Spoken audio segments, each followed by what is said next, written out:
Hi everyone, welcome back to my channel. So today we're going to be discussing something very simple yet something very essential, which is basically the tools and the materials that you require to start your sculpture painting journey. In this video, you'll see glimpses of my work previously and things that I've shot recently in terms of the materials that you require. I'm going to try and focus on sharing tips and tricks with you in such a way that the materials are not so expensive. To begin with, first we need palette knives. Now I have an assortment of way too many palette knives, but you don't need all of them to start sculpture painting with. And also remember, palette knives are very versatile.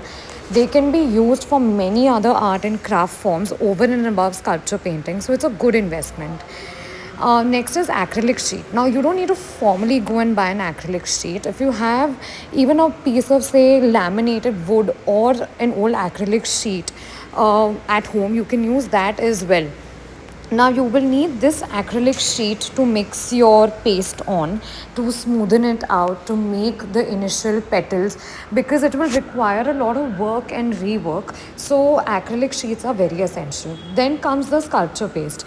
I have tried 2-3 different brands of sculpture paste. I started my journey with Itsy Bitsy, then followed by the Russian brand, which is slightly more expensive.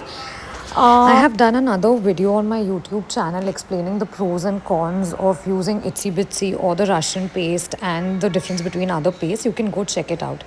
The next essential is wet wipes. Understated but very important to have a clean palette knife each time. Now stencils initially you don't require, but it is great to give a little more texture, depth, creativity to your bases like this here. There are multiple combinations that you can try out and of course can be used with other crafts also. Most important is your base. Now you can use multiple materials like an MDF base, a old tin box, or canvases. Like you see in the video, I have used a heart MDF base, but I've also worked on wine glasses and old tin boxes, etc. Lastly is paints. Now this is used for the base. It is used to color your basic white sculpture paste and can be used in many ways. Other miscellaneous items are mentioned in the caption. I have explained everything in the caption in further detail, so don't forget to read it. Thank you for watching and see you next Saturday.